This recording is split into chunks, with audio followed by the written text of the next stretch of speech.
Hello everyone, welcome to Learner Bee. I am Shivani Chauhan. इस वीडियो में हम क्लास 9th ज्योग्राफी की बुक का चैप्टर 4 क्लाइमेट देखने वाले हैं। तो स्टार्ट करते हैं चैप्टर। इससे पहले के जो दो चैप्टर्स हैं उसमें हम लोगों ने पढ़ा है लैंडफॉर्म्स के बारे में और ड्रेनेज के बारे में। हमारे देश के लैंडफॉर्म्स होता है कि हमारे आसपास का इलाका, हमारे आसपास की ज़मीन कैसी है। भैया माउंटेन में रह रहे हैं कि प्लेन में रह रहे हैं, प्लेट्यू में रह रहे हैं, एक पेनिनसुला में या आइलैंड पे रह रहे हैं। अच्छा, आप लोग मुझे कमेंट सेक्शन में बताना कि आप लोग कहाँ से हैं, आपके आसपास का जो एरिया है वो कौन सा है। सबको पता लगेगा, अच्छा लगेगा। ठीक है, ज़रूर बताना कमेंट बॉक्स पे। तो हमारे आसपास का लैंडफॉर्म कैसा है। ड्रेनेज पैटर्न मतलब कौन सी नदी बहती है हमारे इलाके से। अगर आपके घर के आसपास नदी है तो उसका भी नाम बता देना। These are two of the three basic elements that one learn about the natural environment of any area। तो किसी एरिया के नेचुरल एनवायरनमेंट के बारे में ये वाली चीज़ें ही हम लोग सबसे ज़्यादा जानने की कोशिश करते हैं कि कौन सा एरिया है और कौन सी नदी बह रही है। इस चैप्टर में हम लोग ये पढ़ेंगे कि तीसरी सबसे इंपॉर्टेंट चीज़ कौन सी होती है हमारे लिए। वो होती है हमारी एटमॉस्फेरिक कंडीशन, जो कि हमारे इलाके में, हमारे देश में, हमारे एरिया में चल रही होती है। हम लोग वूलन कपड़े पहनते हैं दिसंबर में। क्यों? क्योंकि ठंडी होती है। और जब बहुत ज़्यादा गर्मी होती है मई के महीने में, या फिर जब बारिश होती है, तब हम किस टाइप के कपड़े पहनते हैं। गर्मियों में हम लोग कॉटन के कपड़े पहनना पसंद करते हैं क्योंकि वो ज़्यादा कंफर्टेबल होते हैं। ये आंसर्स हम लोग देखेंगे और फाइंड आउट करेंगे। क्लाइमेट क्या होता है, चैप्टर का नाम क्लाइमेट है। क्लाइमेट को अगर हम हिंदी में बोले, ट्रांसलेट करें हिंदी में, तो होता है मौसम, है ना। Climate refers to sum total of weather condition, some total of weather condition and variations over a large area for a long period of time more than 30 years। Climate, अगर आप लोगों का एग्जाम है, आपके एमसीक्यूज में भी आ सकता है कि व्हाट इज़ क्लाइमेट, है ना। क्लाइमेट और वेदर में सबसे ज़्यादा कन्फ्यूजन होती है और इसीलिए एग्जाम में इनका डिफरेंस भी पूछा जा सकता है, एमसीक्यू में ऑप्शन बन के भी आ सकता है। तो दिस इज़ इम्पॉर्टेंट। आप लोग बोलते हैं ना कि मैं चैप्टर में इंपॉर्टेंट चीज़ें भी बताती रहा करूँ, तो देखो मैं ज़रूर बताऊँगी। ये चीज़ आप लोग को याद रखनी है कि क्लाइमेट क्या होता है। Climate refers to sum total of weather conditions. मतलब वेदर क्या होता है, day to day change in हमारा जो मौसम में जो डे टू डे डेली का चेंजेस होता है उसको हम लोग वेदर कहते हैं। और अगर इस वेदर को हम लोग बहुत लंबे समय 30 साल तक देखें कि भाई अच्छा आज का दिन ऐसा है, इस महीने में ऐसा मौसम है, इस महीने में ऐसा है, तो पूरा का पूरा एवरेज निकालते हैं जब हम वेदर का, लगभग 30 ईयर्स का, उसे हम क्लाइमेट कहते हैं। तो वेदर एक छोटा टर्म है और क्लाइमेट एक बड़ा टर्म है। Climate refers to the sum total of weather condition and variation over a large area for a long period of time more than 30 years. तो climate refers to sum total of weather condition, weather conditions का sum total, और कितनी उसमें बदलाव आ रहे हैं, काफ़ी बड़े एरिया में, लगभग 30 साल तक। और वेदर क्या होता है, ये क्लाइमेट की डेफिनेशन है यहाँ से लेकर के यहाँ तक। और वेदर होता है, weather refers to state of atmosphere over an area at any point of time. आज का मौसम कैसा है, यानी कि आज का वेदर कैसा है। आज का वेदर गर्म है, आज तो भाई बारिश हुई है, तो यानी कि जो डेली वाली चीज़ होती है वो होती है वेदर, और जो लंबे समय वाली चीज़ होती है उसको हम लोग क्लाइमेट कहते हैं। द एलिमेंट्स ऑफ वेदर, अब वेदर के एलिमेंट्स भी बहुत इंपॉर्टेंट है। ये पूरा का पूरा चैप्टर ही बहुत इंपॉर्टेंट है भाई, इससे हमें नॉलेज मिलेगी अपने आसपास के एरिया की। The elements of weather and climate are same. Weather और क्लाइमेट के जो एलिमेंट्स होते हैं, जो इन पे डिपेंड करते हैं, किस किस चीज़ पे डिपेंड करते हैं कि भाई टेम्परेचर कैसा है, एटमॉस्फेरिक प्रेशर कितना है, विंड है, ह्यूमिडिटी है, प्रेसिपिटेशन है। तो ये जो चीज़ है ना आपको याद रखनी है। Elements of weather and climate are temperature, atmospheric pressure, wind, humidity and precipitation. Precipitation का मतलब होता है बारिश कैसी हो रही है। देखो कई जगह तो पानी बरसता है, कई जगह क्या बरसती है, बर्फ़ भी तो बरसती है, जिसको हम लोग स्नोफॉल कहते हैं। तो प्रेसिपिटेशन में सब कुछ कवर हो जाता है। तो स्नोफॉल भी बोल दोगे आप लोग, या फिर रेनफॉल बोल दोगे, कई बार ओले भी पड़ जाते हैं, है ना, हेल स्टॉर्म। तो element of climate and weather क्या क्या होते हैं, temperature, atmospheric pressure, wind, humidity and precipitation. याद कर लो इसको। You may have observe that weather condition fluctuate every often even within a day. आप देखेंगे सुबह उठेंगे, हाँ कितना मस्त मौसम हो रहा है, सुबह ठंडी ठंडी हवा चल रही है, अगर 5 साढ़े 5 बजे उठते हैं, फिर देखते हैं कि धूप हो जाती है, कई बार शाम को बारिश पड़ने लगती है। तो एक ही दिन में आपको बिल्कुल बहुत ही ज़्यादा वेरिएशंस भी मिल जाते हैं। But there is some common pattern over a few week और मंथ। डेज आर कूल और हॉट, वार्म और विंडी, क्लाउडी और ब्राइट और वेट और डे, या वेट और ड्राई। सर्दियों का टाइम होता है तो कई बार धूप निकलती है, कई बार नहीं निकलती है, आपको ब्लैंकेट्स ओढ़ के सोना पड़ता है। गर्मियों का मौसम है तो बड़ी गर्मी लगती है, बारिश का मौसम है तो बारिश पड़ती है ना। तो मौसम हमने क्या हो गया, हम लोग को समझ में आ गया, बहुत लंबे समय से हम लोग देखते आ रहे हैं, तो हमें पता है कि भाई जनवरी फरवरी में ठंड पड़ेगी, मई जून में बहुत सड़ी गर्मी पड़ेगी, जुलाई में, जून के एंड में, जुलाई अगस्त वगैरह में बारिश पड़ेगी, फिर उसके बाद अक्टूबर से मौसम ठंडा हो जाएगा, क्योंकि हम कहीं सालों से इन चीज़ों को ऑब्जर्व कर रहे हैं। तो ये क्या हो गया, ये हमारा क्लाइमेट हो गया। और डे टू डे की कंडीशन को हम कहते हैं वेदर। तो बहुत लंबे समय से जब किस चीज़ को मॉनिटर करते हैं, किस चीज़ को, अपने आसपास के जो मौसम है उसको हम लोग क्लाइमेट कहते हैं, और वेदर जो कहते हैं हम लोग डे टू डे का, और क्लाइमेट होता है लॉन्ग टर्म का। अब आगे देखते हैं, इनके एलिमेंट्स होते हैं temperature, atmospheric pressure, wind, humidity and precipitation. Common pattern भी हम लोग कई बार हमें समझ में आ जाता है। इसके बेसिस पे, on this basis of the generalised monthly atmospheric condition, the year is divided into season, winter, summer और रेनी सीजन। हम लोगों ने सीजन बना दिए। The world is divided into number of climatic region. ये तो इंडिया के बारे में देखा हमने। हाँ, इंडिया में ऐसा होता है, वर्ल्ड में भी तो कुछ अलग ही चल रहा होगा। क्या आपको पता है कि इंडिया में किस टाइप का क्लाइमेट है? तो इंडिया का जो क्लाइमेट है उसको हम लोग मानसून कहते हैं, monsoon type of climate. The word monsoon is derived from the Arabic word. जो मानसून है ये अरेबिक वर्ड से डिराइव हुआ है, जिसका मतलब मौसम, जिसका मतलब होता है season. Monsoon refers to the seasonal reversal in the wind direction during a year. This is important कि भाई what is monsoon. Monsoon refers to seasonal reversal in the wind direction during a year. एक साल में हवा की जो दिशाएं हैं वो किस तरीके से बदलती हैं, उसको हम लोग मानसून कहते हैं। ये हम देखेंगे कि हवाओं के बारे में क्या बात हो रही है। जैसे हमारा देश है ना, तो उसमें एक तरफ से अरेबियन सी से भी हवाएं आती हैं और बे ऑफ बंगाल से भी हवाएं आती हैं, और उसकी वजह से बारिश कैसे पड़ती है, ये पूरा का पूरा पैटर्न इस चैप्टर में हम देखने वाले हैं। ठीक है, तो इंपॉर्टेंट चैप्टर है ये बहुत। Monsoon refers to seasonal reversal in the wind direction during a year. Climate of India is described as monsoon type. India का क्लाइमेट मानसून टाइप का क्लाइमेट है। In Asia this type of climate is mainly found in south and south east. तो India में मिलता है, और Asia वाले region में, इंडिया में जैसे सपोज करो ये यहाँ पे ऐसे करके, जैसे ये हमारा देश है ना, ओ बेकार से मैप बन गया यार ये तो मेरे से, सॉरी। हाँ, इस टाइप से यहाँ पे ये हमारा देश है, फिर इधर की तरफ और काफ़ी सारे देश हमें देखने को मिलते हैं, है ना। यहाँ पे तो फिर अरेबियन सी आ जाता है, सॉरी बे ऑफ बंगाल आ जाता है। ये वाले जो काफ़ी सारे देश हैं, इनको हम लोग क्या कहते हैं, इनको हम लोग कहते हैं साउथ ईस्ट नेशंस। इधर वाले जो देश हैं, म्यांमार होता है इसमें थाईलैंड आता है, लाओस, कंबोडिया, वियतनाम वगैरह। ठीक है, तो इसको हम लोग साउथ ईस्ट एशियन नेशंस कहते हैं। और इंडिया का जैसा क्लाइमेट होता है ना, ऐसा ही क्लाइमेट इनमें भी देखने को मिलता है। Despite an overall unity in the general pattern, there are perceptible regional variations in the climatic condition within the country. तो हमारा पूरा देश मानसून टाइप ही है, बट उसके बाद भी बहुत सारे वेरिएशंस हमारे देश में देखने को मिलते हैं। जैसे कि अब आप राजस्थान को देखें या गुजरात वाले रीजन को देखें, वहाँ पे काफ़ी कम बारिश पड़ती है।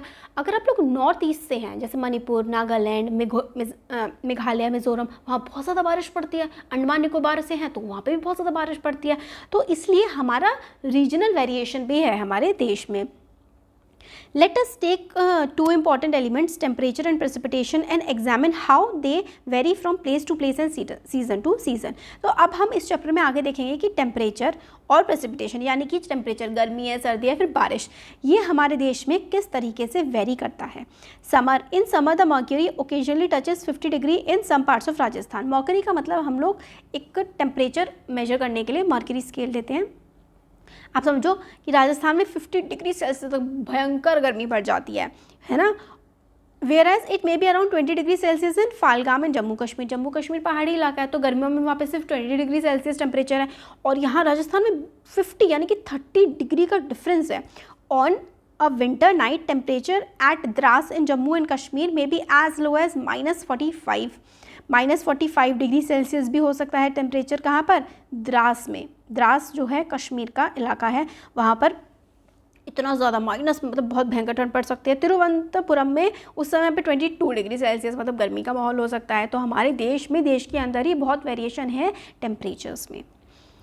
In certain places, there is a wide difference between day and night temperature. In the Thar desert, the day temperature may rise to 50 degree और रात में 15 डिग्री हो जाता है। मतलब देख रहे हो, दिन में तो 50 और रात को 15, मतलब रात को तो वहाँ पे इतनी ज़्यादा ठंड पड़ जाती है, दिन में इतनी ज़्यादा गर्मी हो जाती है। ये क्यों होता है? रेत की वजह से, क्योंकि रेत बहुत जल्दी गर्म होती है, बहुत जल्दी ठंडी भी हो जाती है, तो इतना ज़्यादा टेम्परेचर डिफरेंस है। और अंडमान और निकोबार में दिन और रात दोनों बिल्कुल एक जैसे होते हैं, बिल्कुल बराबर गर्मी बराबर सर्दी पड़ती है। Let us now look at precipitation. Precipitation का मतलब बारिश। अभी हम लोगों ने टेम्परेचर का देख लिया कि कैसे चलता है, अब हम देख लेते हैं कि बारिश का माहौल क्या रहता है। There are variations not only in the form and types of precipitation but also in its amount and the seasonal distribution. तो सिर्फ बारिश कितनी पड़ रही है उस पर ही अंतर नहीं पड़ता है, बल्कि अमाउंट कितनी बारिश पड़ रही है, ज़्यादा पड़ रही है कम पड़ रही है, ये भी एरिया टू एरिया वेरी करता है। While precipitation is mostly in the form of snowfall in the upper part of Himalayas, Himalaya वाले रीजन में जो ज़्यादातर बर्फबारी होती है, it rains over the rest of the country. Himalaya वाला जो रीजन है सिर्फ और सिर्फ हमारे देश में वहीं पर ही आपको स्नोफॉल दिखेगा, बाकी और जगह तो हमारे वहाँ वाटरफॉल ही होता है, पानी ही गिरता है। Annual precipitation varies from 400 centimetre in Meghalaya to less than 10 centimetre in Ladakh and western Rajasthan. 400 centimetre बहुत ज़्यादा बारिश होती है, इतनी ज़्यादा बारिश पड़ती है मेघालय में। मेघालय का एक इलाका है मौसिनराम, वहाँ दुनिया की सबसे ज़्यादा बारिश पड़ती है, चेरापूंजी के पास है वो एरिया। और लद्दाख और वेस्टर्न राजस्थान वाले रीजन में सिर्फ 10 सेंटीमीटर बारिश पड़ती है, मतलब सूखा ही आप समझ लो। Most part of the country receive rainfall from June से लेकर के सितंबर में देश के ज़्यादातर एरिया में बारिश पड़ती है, बट तमिलनाडु के कुछ इलाके में सर्दियों में भी बारिश पड़ती है। Gets a large amount of rain in during October November, तो तमिलनाडु के इलाकों में अक्टूबर नवंबर में क्यों पड़ती है? रिट्रीटिंग मानसून वाला होता है, वो भी हम देखेंगे उसमें आगे के चैप्टर में। In general coastal areas experience less contrast in temperature condition.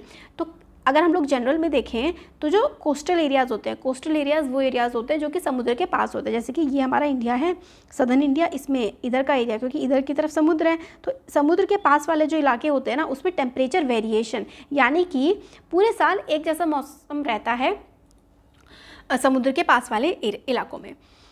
Seasonal contrast are more in the interior of the country. Interior of the country जो इलाके समुद्र से दूर होते हैं ना, ओशन से दूर होते हैं, वहाँ पे बहुत ज़्यादा गर्मी और बहुत ज़्यादा सर्दी पड़ती है।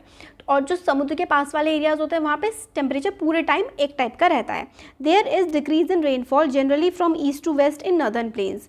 These variations have given rise to variety in life of people in terms of food they eat, the clothes they wear and also the kind of houses they live in. हमारे नॉर्दर्न इंडिया में बहुत अलग अलग जो है temperature होता है, अलग अलग रेनफॉल होती है। इससे क्या होता है, जैसा टेम्परेचर होगा उसी तरीके के हम कपड़े पहनने लगते हैं। हल्के कपड़े पहनेंगे अगर गर्मी ज़्यादा होगी तो खाना भी हम लोग अलग अलग टाइप का खाते हैं। तो हमारे इसलिए बहुत ज़्यादा वेरिएशंस भी, बहुत ज़्यादा भिन्नताएँ भी हमारे देश में देखने को मिलती हैं। राजस्थान में फ्लैट रूफ़ होती हैं और जहाँ पे बहुत ज़्यादा बारिश पड़ती है या बर्फ़बारी होती है वहाँ पे इस तरीके की रूफ़ होती है ताकि बर्फ़ जमे ना और नीचे गिर जाए। पहाड़ी इलाकों में इस टाइप के घर बनते हैं। अब क्लाइमेटिक कंट्रोल्स। क्लाइमेटिक कंट्रोल्स क्या होता है? There are 6 major controls of climate at any place. Latitude important है, बहुत इंपॉर्टेंट है ये वाली चीज़। Latitude, altitude, pressure, wind system, distance from the sea, जिसको हम लोग कॉन्टिनेंटैलिटी कहते हैं।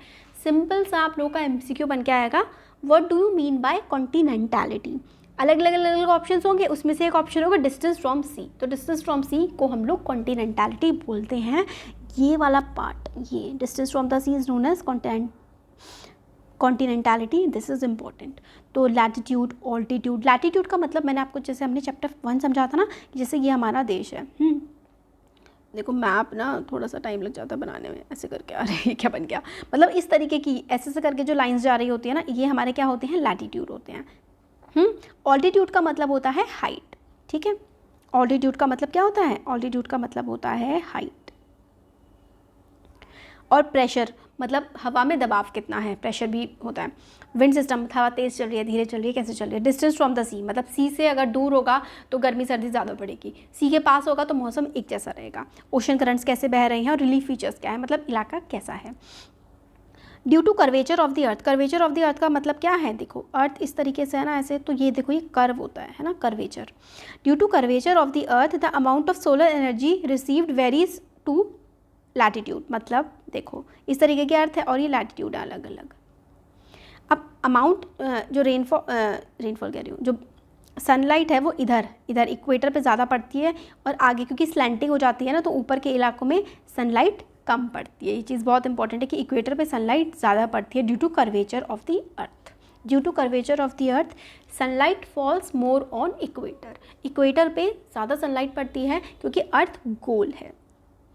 इसकी वजह से इक्वेटर वाला जो रीजन होता है या फिर ट्रॉपिक्स वाला रीजन होता है, याद है ना बच्चों आप लोगों को ये सब फैक्टर्स क्या क्या होते हैं। देखो जैसे कि अर्थ है, अर्थ के बीचों बीच से क्या जाती है, इक्वेटर जाती है, ठीक है। इक्वेटर पर सनलाइट बहुत ज़्यादा पड़ती है तो गर्मी बहुत ज़्यादा पड़ती है। यहाँ पे ट्रॉपिक ऑफ कैंसर है ये वाला, ये ट्रॉपिक ऑफ कैप्रिकॉर्न है। ट्रॉपिक ऑफ कैंसर इंडिया के बीचों बीच से निकलता है। तो अगर सूरज की जो सीधी रोशनी पड़ती है ना वो इक्वेटर पे सीधी पड़ती है, इसलिए ऊपर इधर वाले इलाके ठंडे होते हैं। ये चीज़ आप लोगों को याद रखनी है। मैं मानती हूँ थोड़ी सी टफ है, बट आप लोग 2-3 बार पढ़ेंगे तो आएगी, पक्का से आएगी। As a result air temperature gradually decreases from equator toward the pole. तो क्या होता है, टेम्परेचर जो होता है ना हवा का, वो इक्वेटर से पोल्स की तरफ जाते जाते ठंडा होने लगता है। As one goes from surface of the earth through higher altitude the atmosphere become less dense and temperature decreases. तो हम लोग जैसे जैसे ऊपर हाइट पे जाते रहते हैं, पहाड़ों पे जाते हैं, तो ठंड हो जाता है ना मौसम। हिल्स आर देयरफॉर, हिल्स जो होती हैं वो कूलर होती हैं, ठंडी होती हैं। The pressure and the wind system of the area depend on the latitude and altitude of the place. तो प्रेशर कितना है, विंड सिस्टम कैसा है, कि भाई कितनी हाइट पे है, कितने लैटिट्यूड पे है, उस पर भी बहुत ज़्यादा डिपेंड करता है। Thus it influence the temperature and rainfall pattern. Sea exert a moderating influence on climate. जो सी है वो मॉडरेटिंग इन्फ्लुएंस रखता है क्लाइमेट पे, मतलब अगर सी के पास है तो टेम्परेचर एक जैसा रहेगा। As the distance from the sea increases the moderating influence decreases and the people experience extreme climate condition. Extreme climate condition का मतलब है बहुत ज़्यादा ठंड पड़ेगी समुद्र से दूर, या बहुत ज़्यादा गर्मी भी पड़ती है। ये कंडीशन ही हम कॉन्टिनेंटैलिटी होती है, ये हमने देख लिया। ओशन करंट क्या होते हैं, आप समझ लीजिए इस नदियाँ, एक तरह की नदी बह रही है समुद्र में, आप ऐसा समझो, करंट्स होते हैं। Ocean currents along with onshore winds affect the coastal areas. Onshore winds का मतलब है जो कोस्टल इलाके में जो हवाएं बह रही होती हैं और समुद्र में जो हवाएं बह रही होती हैं, यही समुद्र में जो हवाएं बह रही हैं उसकी वजह से समुद्र का पानी मूव कर रहा है, उसको हम लोग ओशन करंट बोलते हैं।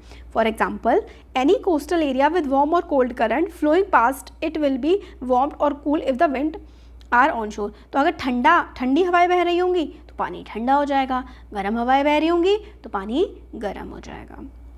Finally, relief too plays a major role in determining the climate of a place. High mountain act as barrier for cold or hot wind. They may also cause precipitation if they are high enough and lie in the path of rain-bearing winds. The leeward side of the mountain remains relatively dry. Relief का मतलब है किस area है, जैसे कि mountain की बात हमें यहाँ पे बताई गई है। तो यहाँ से हवाएं आ रही हैं इस साइड से, तो इस साइड क्या होता है, हवाएं आती हैं ऊपर जाके ठंडी हो जाती हैं, बादल बनते हैं और बारिश हो जाती है, ठीक है। तो इस साइड तो माउंटेन में बारिश हो जाएगी, यानी कि इधर साइड वाली जो इलाका होगा ना वो ग्रीनरी से भरा होगा। ये हो गई लीवर्ड साइड। लीवर्ड साइड का मतलब ये हो जाएगा इस वाले इलाके में ना बारिश नहीं पड़ेगी, क्योंकि हवाएं यहीं पर सारी की सारी बारिश कर देंगी और इधर जाके हवाओं के पास पानी ही नहीं बचेगा कि वो बारिश कर सके। तो ये एक साइड हो जाती है लीवर्ड साइड और एक साइड आ जाती है हमारी बारिश। तो ये हमें यहाँ पर बताया हुआ है कि एक तरफ तो काफ़ी ज़्यादा बारिश हो जाती है, इस तरफ जैसे कि काफ़ी ज़्यादा बारिश हो जाएगी, ऐसे ऐसे पानी गिर जाएगा यहाँ पे, और यहाँ पे हवाएं बिल्कुल ड्राई हो जाएंगी और ये लीवर्ड साइड होगी और यहाँ पे सूखा इलाका रह जाएगा। बाकी का chapter factors affecting India's climate, latitude, altitude, pressure किस तरीके से है, फिर इंडियन मानसून का पूरा जो पैटर्न है, ये सब हम लोग आगे वाले आने वाले वीडियोज़ में दिखेंगे। अच्छा लगा है तो चैनल को सब्सक्राइब ज़रूर करिए और शेयर करिए, वीडियो को लाइक भी करिए। Thank you.